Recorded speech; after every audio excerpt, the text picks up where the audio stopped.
Hello, and welcome back to a new episode of Breaking Boundaries with Naluka. Thank you for joining me. In this episode, I really wanted to reflect on my stay in Croatia as a digital nomad. I wanted to talk to you about what the stay has been like, and I really want to share some tips or some insight into what it's like as a digital nomad here, particularly if you're someone who is thinking about coming to Croatia and trying it out yourself. My stay in Croatia has been super special. It has been special for a range of reasons. I arrived here coming from Valencia on a little bit of a low because I had had this amazing high in Valencia. I'd met some amazing people and I'd left them. And I arrived in Croatia in Split, which is where I'm staying, feeling a little bit like, okay, I'm sad to have left that, but I'm going to use this as an opportunity to reset. I'm going to reset some of my healthy habits, and I've done that. For example, just going to bed at better times. The Spanish like to stay up late, and joining the gym and eating more healthy, etc. And that was kind of my mindset when I arrived. And also, I remember my first week here, I was in quite a residential area. I was like, I don't know if this is going to be the right place for me, but I'm only going to be here for a few months. Fast forward to the end of my stay, and I am so sad to be leaving. And I'm quickly realizing that as part of the digital nomad experience, everywhere you go to is special in its own way. And when you get to the end, you're going to be sad. And for me, this experience has been special for two reasons. The first reason is that the country itself is just beautiful. It is amazing. I have been on so many trips at the weekend to Kirka waterfalls, to Clis Castle, to Tregear, to Omish. There are so many beautiful areas just outside of Split itself that I'm going to talk about. And also it has been special because I met someone lovely, and that is really hard. That is really hard when you meet someone, you have an incredible connection, and then you're leaving. And so obviously that's also part of the reason that this stay has been really nice, but also why I am pretty sad to be going too.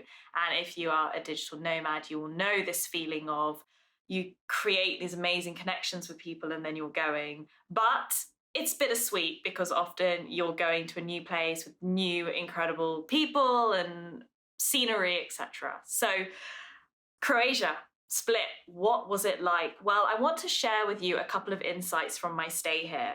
The first insight is that the most popular city to stay in as a digital nomad is Split. Now, Croatia has three main cities. It has Split, Dubrovnik, and Zagreb. Zagreb being the capital, it's not by the coast. The most popular for nomads is Split. And there are a couple of digital nomad communities here, mainly saltwater nomads and also digital nomads Split. And I remember in my first week, I was very lucky to come across these groups, and there was a WhatsApp group, and very quickly found myself able to make friends, able to go to events, able to find a community here. Most nomads, interestingly, in Split or in Croatia generally, are American. And I was wondering why this is the case. Now, if you're from the US and also if you're from the UK, you have to abide to the Schengen rules, which is a stay of a maximum 3 months in a country unless you have a visa. And so a lot of people from the US are coming to Europe to move about. They don't necessarily want to go back to the US. And so Croatia is a great place to go to kind of reset your 90-day limit. And that was quite interesting because in Valencia, there were cultures from everywhere, whereas here it was much more US and a few British people and a few other countries as well. But what's very interesting is that Croatia is now joining the Schengen as of 2023. So I think that mix may very well change. So second insight is the currency here is in kuna, not euros. So hard to get your head around this initially. About £1 is 9 kunas. And what's very interesting is that here they really fluctuate the price of things depending on if you're here in off season or on season.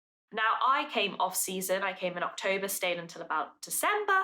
And so that for me meant that the cost of restaurant meals, tourist excursions, etc., was less than if I had come in summer. And my local friends tell me that they do change the price quite a lot depending on whether you are here off season or not. So that's something to be aware of, and also to be aware of kunas, although, again, Croatia is joining the Schengen and it is also going to be actually moving to euros as of 2023. So euros are still what they're going to be using moving forwards. But if you are here before that, like me, then it was kunas, which is their local currency. Third insight I have is that you can totally get away with just speaking English here. Totally fine. You don't have to learn Croatian. If you are a digital nomad and you want to go somewhere where they speak English, this place is for you. I would say 95% of Croatians here speak English. I've never really had a problem.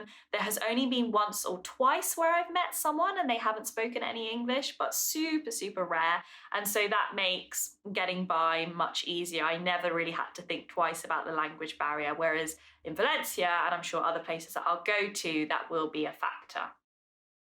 Fourth piece of insight is Croatia has the Holy Trinity. It has crystal clear water, mountains that are just incredible, high, awe-inspiring, and nature and greenery.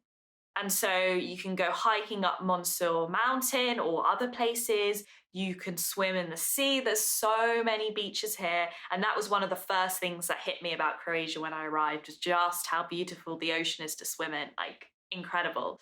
And the third thing in terms of nature, there is the Marian Forest, which is such a special place. It is a forest only about 15-minute walk from where I was staying, actually, which overlooks the sea.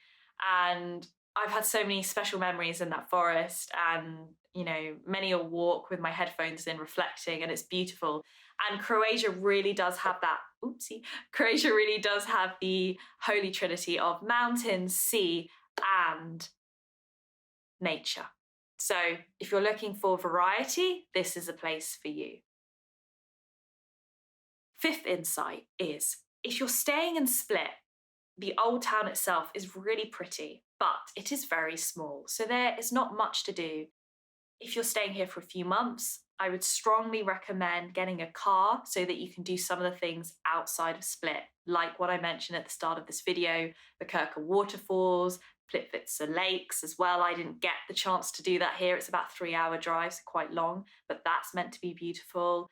Clis Castle, Tregear, Omish. There are loads of beautiful, beautiful places just outside of Split. And so, piece of advice I was given when I arrived, and that I will share in this video, is to use Split as your base. Use it as your base, but try and travel outwards. Now, if you are coming on season, if you're coming in summer or late summer or even just before summer, then there are also the islands to explore. Island Brac, Island Hvar, Island Viz. There are multiple islands here, and you can just take the ferry there that runs pretty frequently.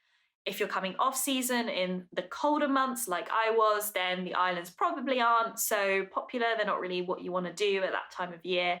But still, there is lots that you can try out here, but it's definitely good to get a car. It's not like you can just walk everywhere and walk to all of these beautiful places.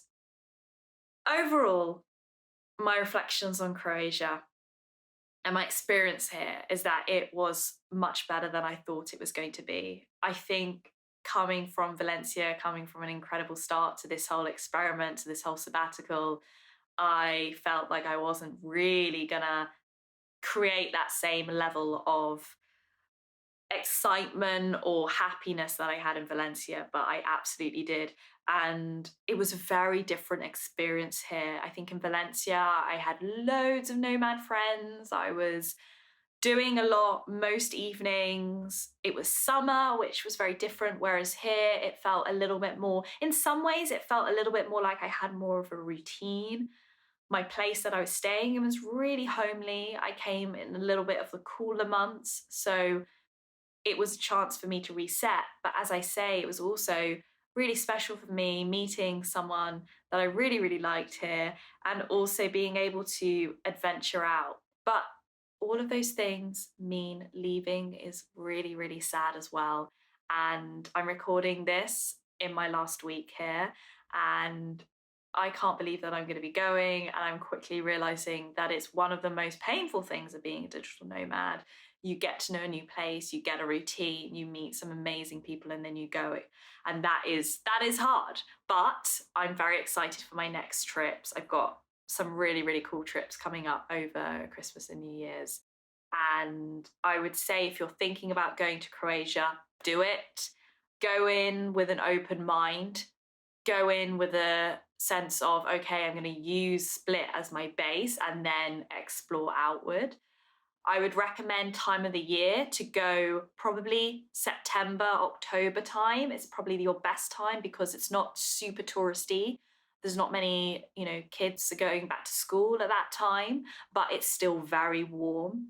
I would recommend avoiding August, July because I've heard that it's very, very touristy and it's a little bit too much with the heat. I would also say probably avoid coming late November time. It has been raining here lately and that hasn't been as nice, but overall the weather here is pretty good. So really, really recommend Croatia as a country. It will hold a very special place in my heart, and I hope that this was a helpful insight into the country for you.